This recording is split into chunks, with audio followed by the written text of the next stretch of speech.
हे रेकॉर्डिंग चालू होते तोपर्यंत चला झालं, लगेच झालं. 1 मिनिट फक्त काही सेकंड कॅमेरा ऑन करा ना. कॅमेरा ऑन करा ना. लवकर लवकर मुलांनो, मला बघू द्या तुम्हाला. बौद्धवी दिसतेय मला, सानिया दिसते, very nice. Abhishek, Dnyaneshwar, Vivek. Okay great. Abhishek, तू काल पण कॅमेरा ऑन नव्हता केला. हा ठीक आहे बेटा. कॅमेरा बंद आहे. कॅमेरा बंद आहे, बरं ठीक आहे, काय हरकत नाही. अभिषेक, अभिषेक तू चांगले मार्क्स मिळव बेटा, तुझ्यासाठी मग काहीतरी आपण प्लॅन करू, ठीक है? Yes ma'am. हवीला चांगले मार्क्स मिळव, तो तेरा प्रॉब्लम हम फिक्स करने की कोशिश करेंगे फिर. चला मुलांनो, माझ्या बरोबरच आता वेळ न घालवता आकृत्या पटकन ह्या काढून घ्या. आपल्या टोटल किती 6 केसेस आहेत. तर आपला principal access,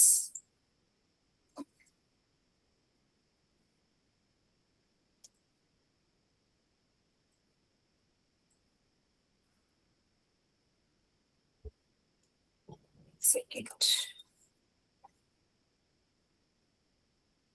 wow, not bad, चांगली आली. चांगली आली म्हटलं की गेलं. हे कम्प्युटरवर ड्रॉ करणं थोडस ना मुश्किल असतं, हे खूप प्रॅक्टिस करून करूनच होतं. चल ठीक आहे, नॉट बॅड, काम चालून जाईल आपलं. तर इकडे चला चला माझ्या बरोबर. आता मी हाताने काढले, तसं तुम्ही सध्या हाताने काढू शकता, कारण खरं खरंच आपल्याला प्रतिमा नाही काढायचे. पण परीक्षेत तुम्ही कंपल्सरी तुमचं कंपस म्हणजे कर्कटक वापरायचं आहे मुलांना. तर हे आपलं ऑप्टिकल सेंटर आहे, काय प्रकाशीय बिंदू. हे आपलं काय आहे, हे F2 आहे, हे 2F2 आहे. एक मिनिट,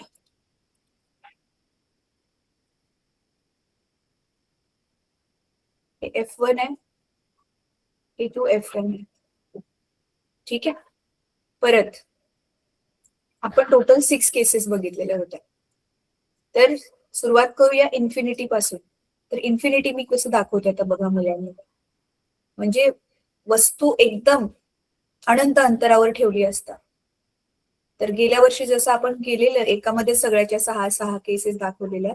तर बघा ह्या 3 डॉट दाखवलेत म्हणजे वस्तूला मी इथे कुठेतरी काय ठेवलेलं आहे, असं अनंत अंतरावर ठेवलेलं आहे. कुठे मिळते मग प्रतिमा मुलांना, लवकर सांगा. वस्तू अनंत अंतरावर असताना प्रतिमा कुठे मिळते, लवकर. फोकस. येस, पण कुठलं वाला फोकस? आपल्याकडे आता 2 फोकस आहेत भिंगाणमध्ये. F2. येस. मग मी आता काय करते, तुम्हाला माहिती ती एकदम छोटीशी पॉइंट साइज उलटी इमेज मिळते, म्हणून मी इथे काय करते, नुसतं याला डार्क करते, कारण ती पॉइंट साइज आहे ना, एकदम छोटीशी असणार आहे. तर बघा, निळी वस्तू, प्रतिमा पण त्याची निळी दाखवलेली, ठीक आहे. आता तुम्ही याला एक गोष्ट लक्षात घ्यायची आहे मुलांनो, की जी हाईट आहे की नाही, सेम टू सेम तेवढीच हाईट ठेवायची. वस्तूची जी हाईट आहे ती चेंज नका करू, कारण मग ते सगळं चुकीचं होऊन जाईल आपलं.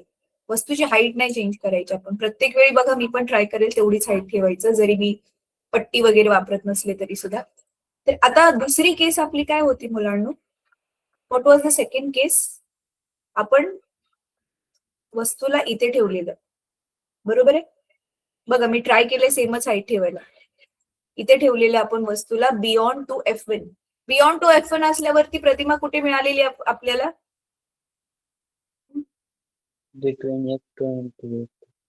F2 आणि 2F2 च्या मध्ये मिळालेली, राईट? हो ना. Yes ma'am. आणि अशी मिळालेली होती आपल्याला, म्हणजे ऍक्च्युअल वस्तूपेक्षा छोटी. म्हणून बघा मी इकडचा ऍरो उंच काढलाय आणि इकडचा थोडासा ठेंगणा काढलाय, ठीक आहे. ग्रीन ग्रीन दोघं पण, वस्तू आणि प्रतिमा. गेल्या वर्षी हीच कलरफुल आकृती आपण काढलेली, जर तुम्हाला आठवत असेल तर. आता वस्तूला आपण जर F2 वर ठेवले मुलांना, बघा सेमच हाईट घ्यायची, एक्झॅक्टली असं तुम्ही F2 वरती ठेवले वस्तूला, तर कुठे मिळते इमेज? 2 F2 वर. येस, आणि हाईट तेवढी सेम टू सेम तेवढीच हाईट मिळते आपल्याला, बरोबर आहे. म्हणून बघा मी तेवढीच हाईट ठेवण्याचा प्रयत्न केलाय. दोघं पण पर्पल कलर, F2 F1 वर ठेवलं, टू F2 वरती. परत इथे म्हणजे आपण काय करतोय, लांबून वस्तू जवळजवळ आणत चाललोय. आता इथे ठेवल्यावर ही डायग्राम आपण कालच काढली. F2च्या पलीकडे भेटेल. येस, F2 च्या पलीकडे आणि थोडीशी उंच मिळते, बरोबर आहे, उलटी आणि उंच. म्हणून बघा वस्तूच्या आकारापेक्षा थोडीशी उंच काढली आता मी प्रतिमा, इमेज मी थोडी मोठी काढली. आता नेक्स्ट केस काय होती आपली? मला बरं आहे की इथे माझ्याकडे खूप सारे कलर्स आहेत. तुमच्याकडे कलर पेन्सिलचं पॅकेट असेल तर ते तुम्ही वापरू शकता, नाहीतरी 3 कलर तर तुमच्याकडे असतातच मुलांना, 3-4 कलर. एक लाल रंगाचा पेन असेल, काळ्या रंगाचा, निळ्या रंगाचा, पेन्सिल आहे ग्रे कलर, तर 4 रंग तर आहेतच तुमच्याकडे तसे. आणि जर स्केच पेनचं पाकिट असलं तरी बरेच रंग आहे तुमच्याकडे पण. आता वस्तू कुठे वर ठेवली आपण? F1 वर. मग प्रतिमा कुठे मिळते मुलांनो? अनंत अंतरावर ना? Yes ma'am. अनंत अंतरावर, आणि ती खूप जास्त मोठी असते अशी, राईट? थांबा, ही खूप वाकडी झाली लाईन, स्ट्रेट लाईन काढते मी.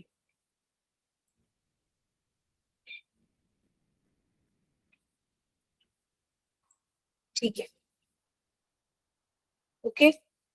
आणि लास्टची केस काय होती आपली? F1 आणि O च्या मध्ये. येस, इथे ठेवली असताना प्रतिमा आता कुठे मिळते आपल्याला? ही एकमेवच केस वेगळी होती सगळ्यात, आठवते ना तुम्हाला? आपल्याला त्याच बाजूला भिंगाच्या ज्या बाजूस आहे त्या बाजूस भेटते. येस, ती इथे इकडे तिकडे कुठे पण मिळू शकते मुलांना, डिपेंडिंग ऑन की वस्तू कुठे ठेवली. तर सध्या मी आता हिला इथे काढते. तर इथे अशी प्रतिमा मिळते. ती प्रतिमा कशी असते? सुलट आणि आभासी, आणि वस्तूपेक्षा उंच असते. ठीक आहे, झालं. 6च्या 6 केसेस झाल्या. Yes ma'am. तर तुम्हाला दिसते मुलांनो, सिंपल आहे. जसं जसं आपण वस्तूला जवळ जवळ आणत चाललोय तसं तसं प्रतिमा लांब लांब लांब चालली आहे. फक्त एक शेवटच्या केसमध्ये जी आहे ती प्रतिमा जी आहे सेम बाजूला मिळते, फक्त एक शेवटच्या हा लास्ट केसमध्ये. बाकीचा पॅटर्न जर तुम्ही बघितला तर जसं जसं आपण वस्तूला जवळ जवळ आणलोय तसं तसं प्रतिमा लांब लांब चालली आणि मोठी मोठी होत चालली आहे. मग आधी बिंदू रूप होती, मग थोडी मोठी झाली, मग अजून मोठी झाली. ठीक आहे, झालं.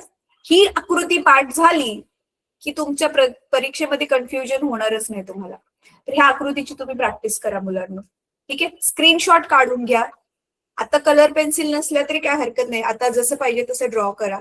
नंतर स्केच पेनचं पॅकेट वापरा किंवा बाजूवाल्यांकडून मागून घेऊन छानपैकी ही आकृती काढून कुठेतरी समोर चिटकवा, म्हणजे येता जाता ती आकृती दिसेल, डोक्यात छापून जाईल. ठीक आहे, आता पुढची आकृती. आता ही पुढची वाली आकृती जी आहे ना मुलांनो, आपले कॉन्केव्ह लेन्स म्हणजे अंतर्वक्र भिंग, तर ह्याच्यामध्ये जरी तुमच्या पुस्तकात 2च केसेस दिल्या असल्या तरी पण ह्याच्या पण मी 6च्या 6 केसेस तुम्हाला दाखवणार आहे, म्हणजे तुमचा पूर्ण पॅटर्न लक्षात येईल की नक्की चाललंय काय. ठीक आहे, पुस्तकात दिलंय फक्त तेवढाच अभ्यास जो विद्यार्थी करतो ना त्याचे चांगले मार्क्स येऊ शकतात, पण पुस्तकाच्या बाहेरचं पण विचार करून जो विद्यार्थी समजून करतो त्याचे उत्कृष्ट मार्क्स येतात आणि तो लाईफ मध्ये अजून जास्त काहीतरी छान करतो. ठीक आहे, तर हे आपलं अंतर्वक्र भिंग. हे मुलांनो, माझ्या आकृतीचं जरा प्लीज अंडरस्टँडिंग करून घ्या. चांगली एवढ्या बनणार नाहीत कारण मी डिजिटल पेनाने आकृत्या काढते. बरं, चला. तर ह्याच्यामध्ये पण सेम आपले जसे असतात तसंच इथे हे ऑप्टिकल सेंटर, प्रकाशीय केंद्र इकडे, हे F2, 2F2, F1, इथे 2F1. आता हे ना कॉन्केव्ह लेन्स जे आहे, म्हणजे हे जे आंतरवक्र भिंग आहे, हे खूप इंटरेस्टिंग आहे. आता कशाच्या बाबतीत इंटरेस्टिंग आहे, प्रत्येक वेळी तुम्ही बघचाल ना, ह्याचं एकच फोकस, एकच हे नाभी इमेज बनवण्यासाठी काम करते.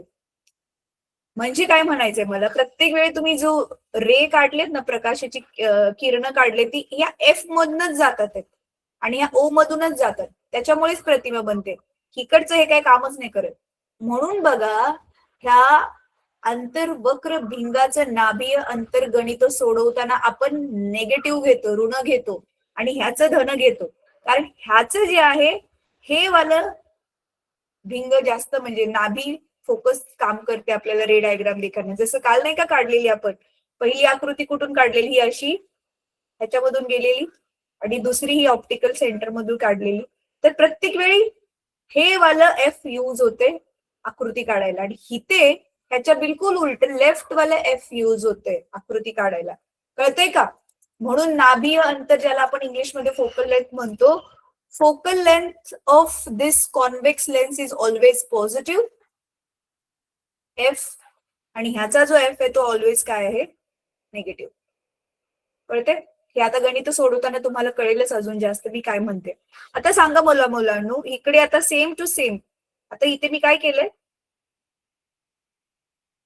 परत ही वस्तू अनंत अंतरावर ठेवली. मला सांगा आता प्रतिमा कुठे मिळेल आणि कशी असेल?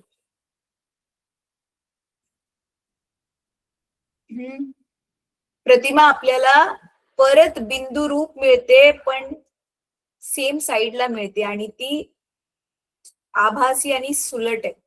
छोटी दिसते, एकदम छोटी वस्तू दिसते, पण ती सरळ दिसते आणि ती आपल्याला पडद्यावर नाही बघू शकत आपण, कारण ती आभासी आहे. ह्या सगळ्याच्या सगळ्या प्रतिमा आपण राईट साइडच्या पडद्यावर बघू शकतो, हे इकडे अशा दिसताना. पण अंतर्वक्र भिंगामध्ये पडद्यावर प्रतिमा बनत नाहीत, कारण त्या सगळ्याच प्रतिमा, सगळ्या A to Z प्रतिमा काय असतात, आभासी असतात. आणि इथे सगळ्या प्रतिमा वास्तविक आहेत, एक्सेप्ट द लास्ट वन. शेवटची एक केसची प्रतिमा सोडता बाकी सगळ्या ज्या आहेत त्या प्रतिमा काय आहेत, वास्तविक आहेत, पडद्यावर दिसतात आपल्याला. ठीक आहे? तर आता बघा मुलांना, इथे ठेवलं आपण हे, तर इथे आपल्याला बिंदू रूपामध्ये एकदम छोटीशी काय मिळते, प्रतिमा. आता मग पुढची केस काय आहे आपली, आता हिरवा कलर आपण घेतलेला, 2F2 च्या इकडे ठेवली वस्तू. ठीक आहे? तर काय होतं, ही इथे जी बनलेली ना प्रतिमा आधी, ह्या इकडे शिफ्ट केले ना, आता इथे काय चाललेलं, भिंगापासून लांब लांब चाललेलं ना प्रतिमा, इथे भिंगाच्या जवळ जवळ जातात प्रतिमा. कोणाच्या केसमध्ये, हे अंतर्वक्र भिंगाच्या केसमध्ये. इथे छोटीशी अशी मुलांनो, एकदम छोटीशी अशी प्रतिमा बनते, सरळ आणि आभासी. दिसतंय? इझी. परत आता आपण, येस, आता आपण परत पर्पल कलरचीच दाखवूया वस्तू. इथे ठेवली आणि ही कशी बनते मग आता, थोडीशी मोठी. येस, ह्याच्यापेक्षा थोडीशी मोठी. कळते ना, हळूहळू थोडी साईज वाढत चालली आणि ती जवळ जवळ चालली आहे. पण प्रत्येक वेळी, एक मिनिट हा मुलांनो,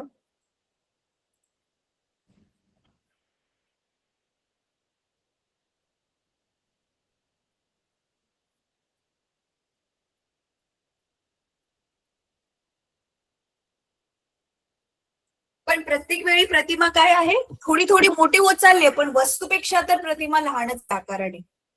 मग आपण त्याला काय म्हणतो, इंग्लिशमध्ये आपण त्याला म्हणतो डिमिनिश्ड.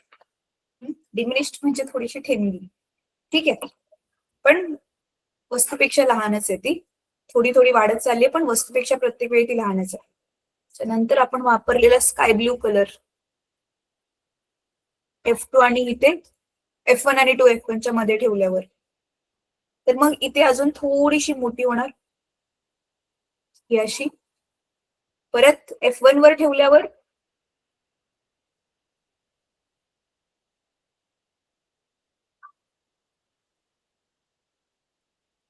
तेव्हा पण अशी थोडीशी मोठी होणार. आणि लास्ट केस आपली काय होती, येलो कलर. इथे आता इथे ना मुलांना कन्फ्युज नका हुआ, इथे मला जागाच नाहीये, पण इथे कुठेतरी समजा मी अशी इथे प्रतिमा ठेवली, वस्तू ठेवली. चला इथे काढते मी.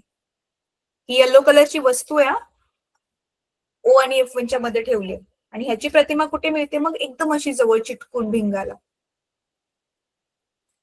कळतंय? Yes ma'am. ठीक आहे. Yes, चला ma'am. मस्त कलरफुल छान दिसते की नाही. चला काढा आता हे पटकन काढा. हा स्क्रीन एक काम करा, नाही ते स्क्रीनशॉट काढून घ्या आणि मग आपण काय करूया, गणित सोडवूया.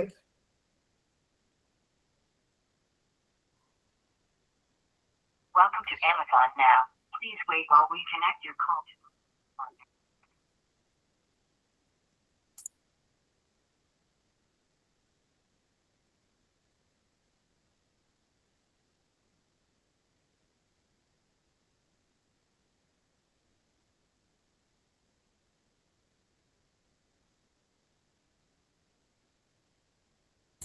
मुलांना झालं, घेतला screenshot? Yes ma'am. Yes, ma'am. चला त्याला मी इरेज करू का? Yes ma'am. Okay ma'am. चला हे कळलं ना आपण काय केलंय? हो. Yes, ma'am. Very good. तुम्ही स्मार्ट आहात तसे. आता आपण काय करणार आहे, गणित सोडवणार आहे. लेन्स फॉर्म्युला आणि मॅग्निफिकेशनचा फॉर्म्युला. तर आपल्याकडे काय होत्या, दोन्ही प्रकारच्या लेन्सेस होत्या. तर लेन्स फॉर्म्युला काय आपला, भिंगाचे सूत्र आपण ज्याला म्हणतोय मराठीत मध्ये. लवकर लवकर सांग काय होता आपलं. व्ही यू आणि एफ मधलं रिलेशन दाखवणारा काय होता आपला फॉर्म्युला. V वजा 1/u बरोबर 1/f. Yes, very good. आणि आपला मॅग्निफिकेशनचा विशालनचा फॉर्म्युला काय होता? Yes, ma'am. यश छेद M बरोबर V/u. चे देऊ. आणि आपल्या ह्याच्या स्वरूपामध्ये वस्तूची, एक मिनिट मुलांना दरवाजा कोणतरी एक मिनिट फक्त, सूत्र सांगा पाठ करा.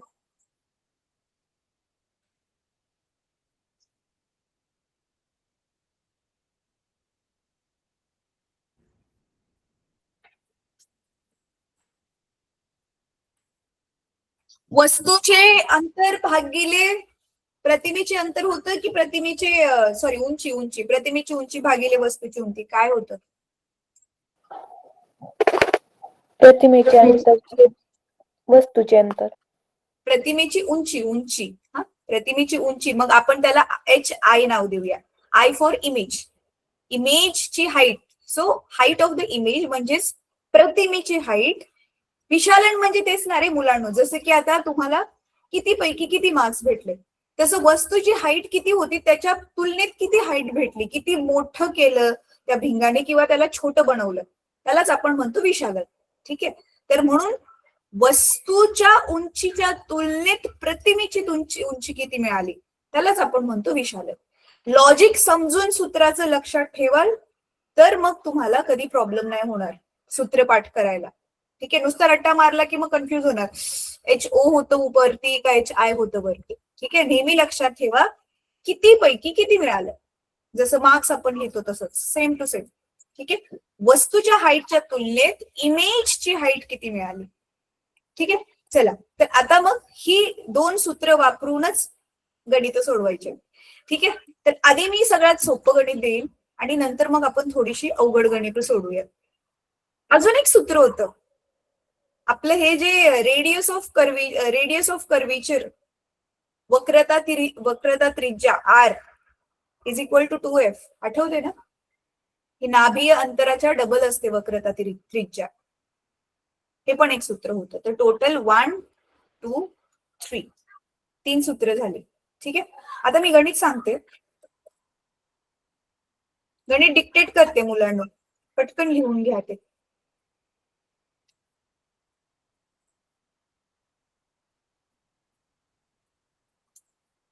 लिहा. If the focal length मराठीतून पण सांगणार आहे, डोंट वरी. आधी इंग्लिश वाल्यांनी लिहून घ्या पटकन. If the focal length of a diverging lens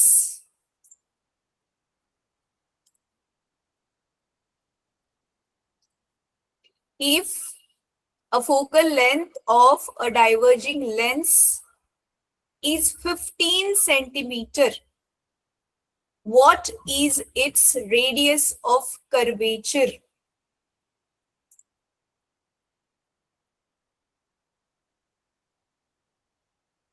What is its radius of curvature? ठीक है.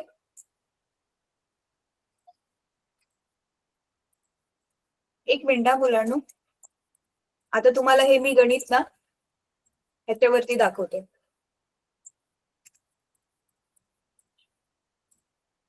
स्क्रीनवर दाखवते. मी काय केलं माहितीये का, तुम्हाला गणित पण डिक्टेट करून झालं आणि अजून एक माझ्या लॅपटॉप वरतीच एक ऍप ओपन केलेली मी व्हॉइस जो बोलते तो ती टाईप करत होते, मग इझी होऊन जातं काम.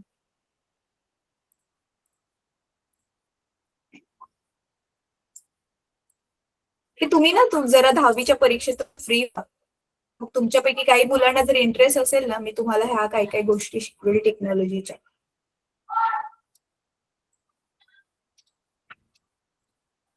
हे बघा, ठीक आहे. हे इंग्लिश मध्ये, आता मराठीत पण देते, थांबा.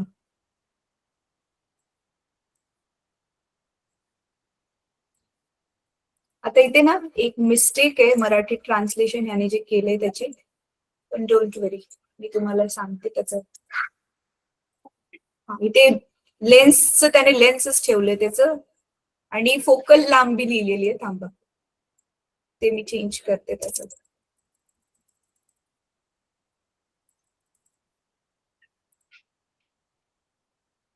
तेच असतं ना रे, आपले AI ते चांगलं आहे, बट माणसाचं करेक्शन पाहिजेच त्याला. अपसारी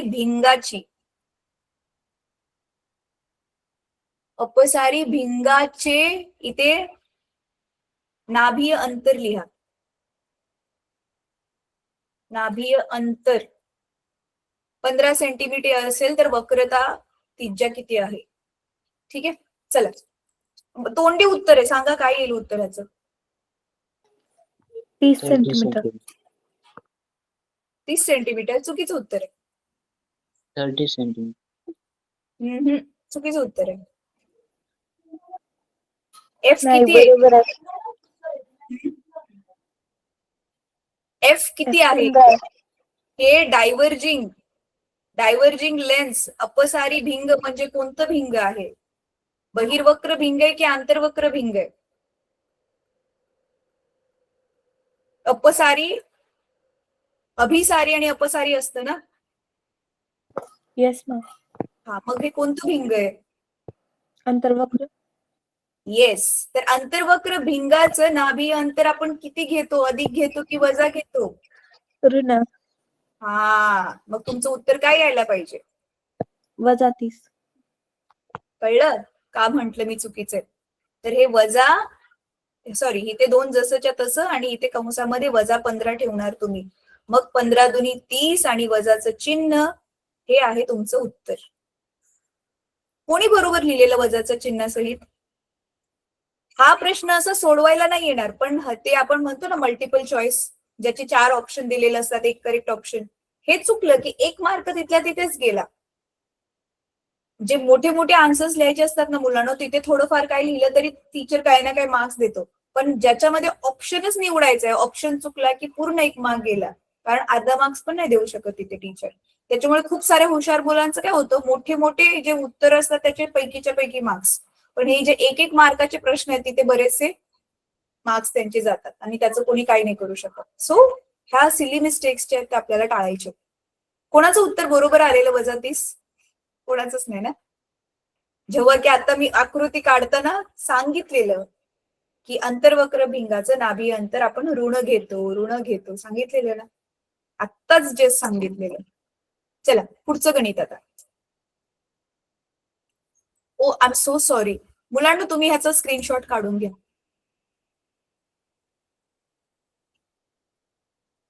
घेतला? स्क्रीनशॉट काढायचा, इरेज करते मग. सगळ्यांनी घेतला? Yes ma'am. आता हे एकदम सोपं गणित होतं, थोडस आता कठीण गणित. आणि मी आता जे गणित सांगते ना तशा टाईपचं गणित डेफिनेटली परीक्षेत येतं म्हणजे येतं. बोर्डाच्या परीक्षेच्या दृष्टिकोनातून जी महत्वाची गणित आहेत मी तुम्हाला तीच मुलांना देते गणित. ठीक आहे, चला मी डिक्टेट करते, लिहून घ्या, मग मी स्क्रीनवरती पण दाखवेल. If focal length of a converging mirror. परत सांगते.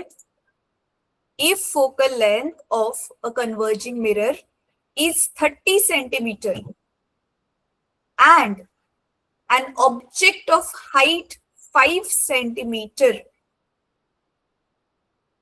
is kept in front of it at a distance of 20 centimeter, then calculate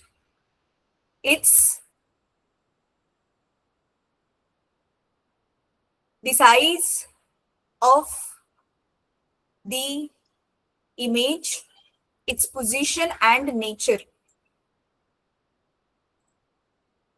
मला माहितीये तुमचं नसेल झालेलं, थांबा मी आता स्क्रीनवरती हे दाखवते तुम्हाला.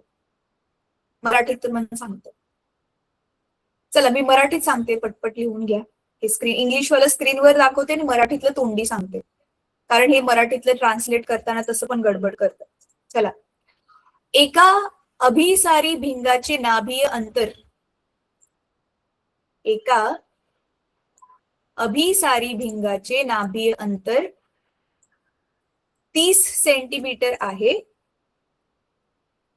30 सेंटीमीटर आहे व हे मिरर झाले, हा सॉरी हे लेन्स पाहिजे. व 5 सेंटीमीटर वस्तू, 5 सेंटीमीटर उंचीची वस्तू, 5 सेंटीमीटर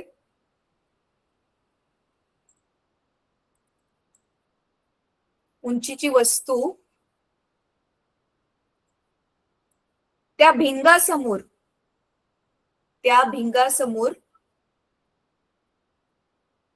20 सेंटीमीटर अंतरावर ठेवली असता, त्या भिंगासमोर 20 सेंटीमीटर अंतरावर ठेवली असता प्रतिमेची उंची, प्रतिमेचे स्थान, हे नेचरला काय म्हणतात मराठीत? वैशिष्ट्य. नाही, काहीतरी अजून एक वेगळं टिपिकलच नाव आहे तुमच्या पुस्तकात दिलेलं. स्वभाव नाही, वैशिष्ट्यच म्हणतात. स्वरूप, हा, प्रतिमेचे स्वरूप, करेक्ट. तर प्रतिमेची उंची, प्रतिमेचे तिचे स्थान व स्वरूप लिहा. ठीक आहे,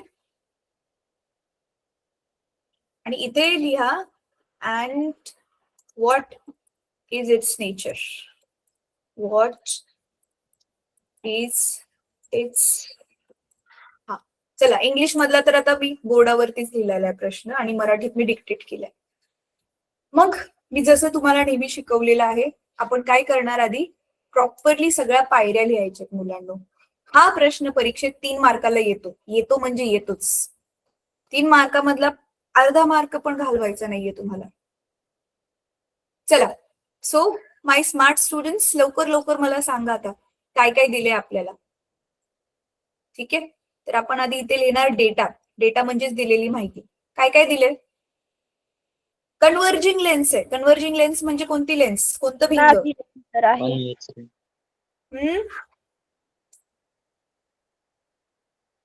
बहिर्वक्र भिंग. बहिर्वक्र भिंग. आणि त्याचं काय दिलेलं आहे? फोकल लेंथ म्हणजे नाभी अंतर दिले. मग ते आपण बहिर्वक्र असल्यामुळे अधिक घेणार नाभी अंतर की वजा घेणार? अधिक. मग इथे येणार F 30 सेंटीमीटर. तर बघा, छोटीशी का होईना पण बाजूला आकृती काढून घ्यायची, सो दॅट काही कन्फ्युजनच नको. तर नाभी अंतर म्हणजे बघा आपल्याला काय दिलेलं आहे, F1चं अंतर 30 दिलेलं आहे, 30 दिलेलं आहे. आणि इकडे मग इथे 2F1 हा कितीवर असेल, 60 अंतरावर असेल. आणि इथे वस्तू बघा कुठे ठेवलेली आहे, 20 सेंटीमीटरवर. म्हणजे नाभी अंतर 30 आहे ह्या O पासून, आणि वस्तू ठेवली 20 वर. म्हणजे तुम्हाला कळतंय इथे ठेवली आहे, FO F1 आणि O च्या मध्ये ठेवली आहे वस्तू. म्हणजे आपली शेवटची मगाची केस होती बघा. गणित सोडवायच्या आधीच आकृती काढल्यावर तुमच्या लक्षात येईल की आपल्याला काय उत्तर यायला पाहिजे. तर लास्ट केस मध्ये बघा, ज्यावेळी आपण खूप जवळ ठेवतो भिंगाच्या वस्तू, आठवते ना तुम्हाला, इकडे कुठेतरी त्याची उंच प्रतिमा मिळालेली होती आपल्याला, जी आभासी होती. येस म्हणजे मॅम, अनंत अंतरावर होते. अनंत अंतरावर नव्हती बेटा, सेम त्याच बाजूला होती, फक्त ती कुठे पण मिळू शकते ह्या बाजूला. ठीक आहे, पण ती उंच असते वस्तू. आणि मग तुम्ही बघू शकता की आपल्याला जी वस्तूची स्थान जे आहे ते भिंगाच्या त्याच बाजूला आहे ज्या बाजूला आपण वस्तू ठेवली, लेफ्ट हँड साईडलाच. तर चला आता व्हॅल्यूज लिहूया. मग तुम्हाला माहितीये मुलांनो, आपला यू नेहमी निगेटिव्ह असतो. यू म्हणजे वस्तूचं भिंगापासूनचं किंवा आरशापासूनचं अंतर. वस्तू आपण नेहमी डाव्या बाजूला ठेवतो, म्हणून ते अंतर नेहमी आपण मायनस घेतो. तर वस्तूला किती सेंटीमीटरवर ठेवलंय, 20. तर हे यू आपलं मायनस आलं. आणि अजून आपल्याला काय दिलेलं आहे, HO दिलाय. वस्तूची उंची दिली आहे ना 5 सेंटीमीटर, आणि वस्तू आपण सरळ नेहमी ठेवतो, उभी ठेवतो, म्हणून ती आपण नेहमी धनच घेतो. तर हे डेटा मध्येच तुम्हाला लिहून टाकायचंय लक्षात लगेच, की कुठल्या कुठल्या किमती धन आहेत आणि कुठल्या कुठल्या किमती ऋण आहेत. म्हणजे नंतर आपल्याला काही कन्फ्युजनच नको किमती भरताना सूत्रामध्ये. ठीक आहे. मग आता टू फाइंड म्हणजेच मराठीत आपण ज्याला म्हणतो शोधणे. काय शोधायचं आपल्याला, तर एक तर आपल्याला वस्तूचं स्थान शोधायचंय, प्रतिमेचं स्थान शोधायचंय, प्रतिमा कुठे बनलेली आहे. त्याच्यानंतर ना प्रतिमेची हाईट, उंची शोधायची आहे. आणि नंतर तिचा नेचर शोधायचा आपल्याला, म्हणजे तिचं वैशिष्ट्य शोधायचंय की ती आभासी प्रतिमा बनलेली आहे की कशी आहे, उलटी आहे, सरळ आहे, ते सगळं लिहायचं. ठीक आहे. मग आता मला इथे तुम्ही खाली एका खाली एक लिहा मुलांना, मला इथे जागा वाचवायची म्हणून मी इकडे लिहिते. तर फॉर्म्युलामध्ये मग मी आता काय लिहिणार, 1/, इथे सूत्र V/1 मायनस 1/f, आणि आपलं दुसरं सूत्र M = V/U = HI/HO. हे दोन्ही सूत्र आपण वापरणार आहे. ठीक आहे. मग आता सोल्युशनला मराठीत आपण लिहितो सोडवणे. मग काय सूत्रात किमती ठेवा. आता सरळ आपल्याला V काढायचा आहे ना, V जसाच्या तसा. U ची किंमत आहे -20, आणि इथे F ची किंमत आहे +30. अधिक नाही लिहिलं तरी पण चालेल, पण तुम्हाला कन्फ्युजन नको असेल तर लिहून टाका. पुढे सांगा आता काय होईल मग. हे बघा, हे वजा येस, हे अधिक, आणि इथे असंच्या असं. तर मी इथून लाईन काढते आणि इकडच्या बाजूला लिहिते. मग हे 1/20 असंच, आणि हे अधिक 1/20 तिकडे गेल्यावर काय होईल मुलांनो, -1/20. आता मला सांगा 20 आणि 30चा लसावी किती आहे, LCM.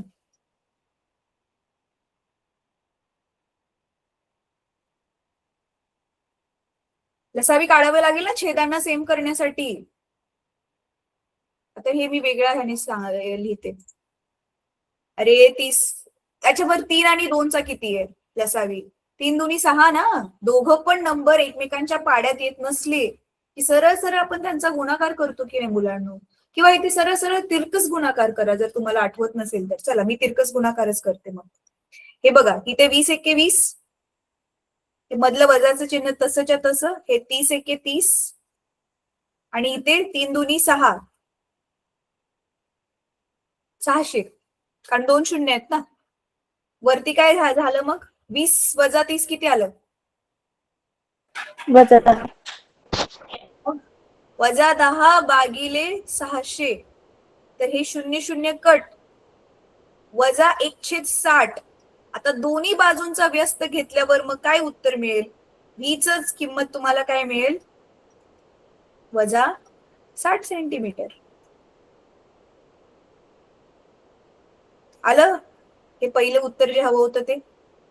आणि बघा सेम साईडला मिळायला पाहिजे होती ना. डाव्या वजा आलंय म्हणजे काय, आपल्याला डाव्या बाजूलाच प्रतिमा मिळायला हवी होती.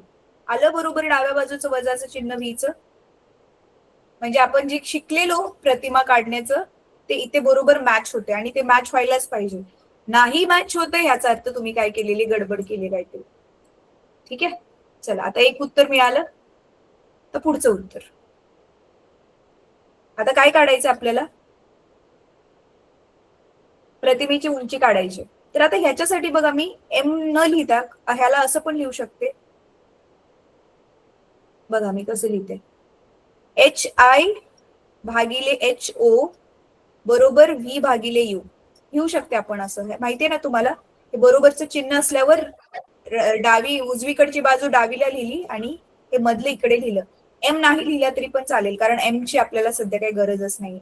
मग काय, आता ह्याच्यामध्ये पण सरळ सरळ किमती ठेवा. तर HI तर आपल्याला काढायचा आहे.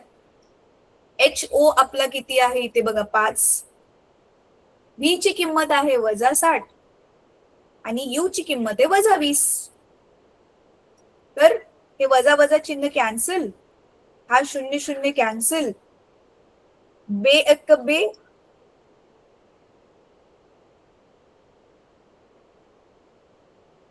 ते बे एक बे, बेत्रिक 6. तर काय आलं मग, HI भागिले 5 बरोबर 3. मग 5 तिकडे गेल्यावर काय होईल, 3 बरोबर गुणिले. येस. मग काय आलं उत्तर, 5 त्रिक 15. 15 बरं बघा, सेंटीमीटर. आपल्याला उंच सरळ उंचच प्रतिमा मिळते म्हणजे आपलं HI धन यायला पाहिजे होतं. तर बघा बरोबर धन आले, काही चिन्ह नाही आलं म्हणजे बरोबर काय आलंय ते धन आलेले आहे. मिळालं आपल्याला हवं जे होतं ते. आणि मग आता नेचर काय लिहिणार तुम्ही, की आपली व्हर्च्युअल आणि इरेक्ट इमेज आहे, म्हणजे आभासी व सुलट. इथे आता मुलांना मला जागा नाहीये म्हणून तुम्ही पूर्ण वाक्य लिहा. म्हणून image formed is virtual and erect. मराठीत सांगते, प्रतिमा ही आभासी व सुलट आहे. झालं, तिन्ही गोष्टी ज्या हव्या होत्या आपल्याला, वस्तूचं स्थान, उंची आणि तिचा नेचर. हे बघा, हे वस्तूचं स्थान, ही वस्तूची उंची आणि हा तिचा नेचर, तिन्ही गोष्टी मिळाल्या. कळलं हे गणित? Yes ma'am. Yes ma'am. ठीक आहे मुलांना, मला अजून एक अवघड गणित सोडवायचं होतं. आपण असं करूया, मी तुम्हाला ते गणित देते, ट्राय करा तुम्ही.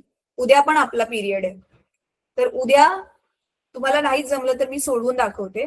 आणि तुमच्यापैकी बऱ्याच जणांनी मला सांगितलेलं, जो शेवटचा जो धडा होता, काय नाव आहे त्याचं, अंतराळ यात्रा, अवकाश यात्रा, अवकाशाचा हा, तर मोहीम. तो धडा, हा तर तो धडा बऱ्याचपैकी मुलांना शाळेमध्ये पण नाही शिकवलाय ना.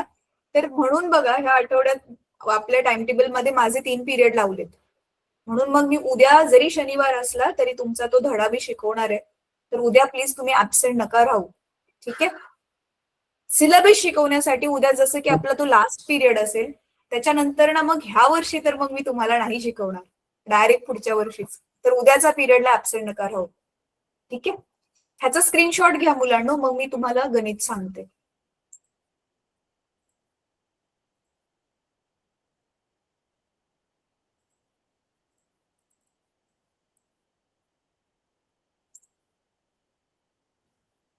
झाला स्क्रीनशॉट घेऊन? चला Yes, गणित, हा आता गणित लिहा. हे गणित मी जसं म्हटलं ना, एकदम स्ट्रेट फॉरवर्ड सरळ सरळ नाहीये.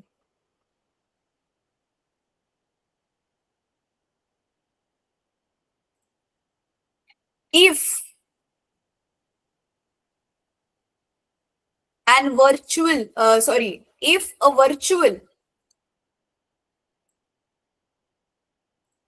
if a virtual and erect image of height 10 centimeter is formed,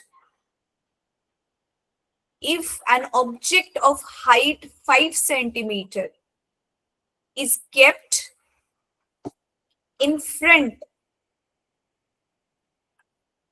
of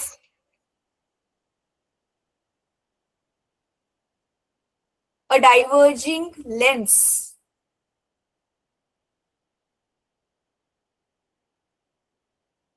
at a distance of 20 centimeter,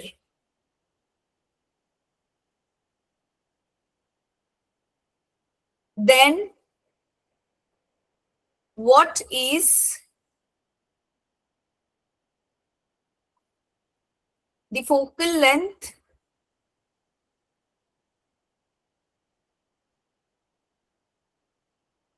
position of an image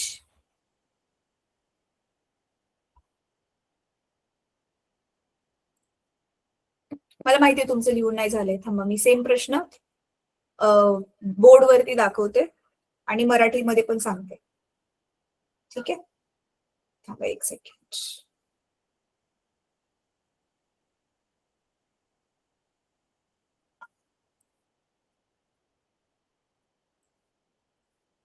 चला तर मराठीत सांगते.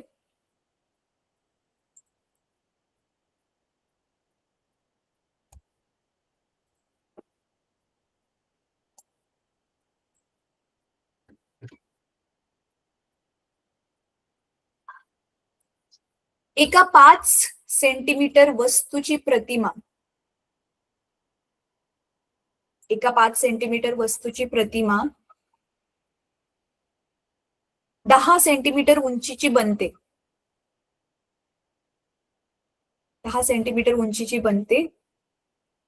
ती प्रतिमा आभासी व सुलट आहे. ती प्रतिमा आभासी व सुलट आहे व त्या वस्तूला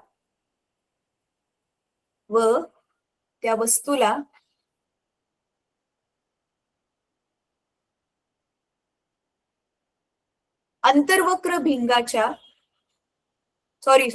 अपसारी भिंगाच्या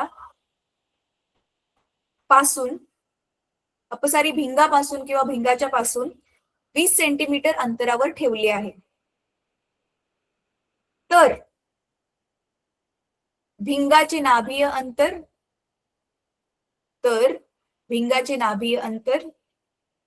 व प्रतिमेची जागा शोधा.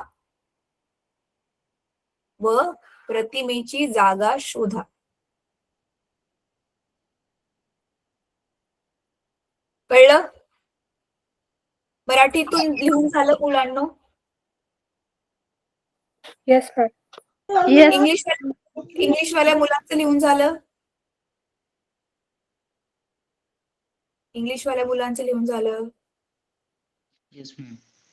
ठीक आहे, चला तर हा प्रश्न जो आहे तो तुम्ही ट्राय करा, बघूयात कोण सॉल्व्ह करून येते बिना इंटरनेटची इकडची तिकडची हेल्प घेता. स्वतःचं डोकं लावून बघूया उद्याच्या क्लासमध्ये गणित कोण सोडवून येते. सोडवून झालं तर ह्याचा फोटो ग्रुपमध्ये टाका आणि उद्या मी तुम्हाला ह्याचं उत्तर दाखवेल. सोडवू आपण ह्याला आणि उद्या आपण मग तो अवकाश यात्रावाला धडा कव्हर करू. ठीक आहे, ओके मॅम. चला बाय मुलांनो. Thank you for joining. Bye ma'am. Good night. Bye ma'am. Bye bye ma'am. Good night. Good night.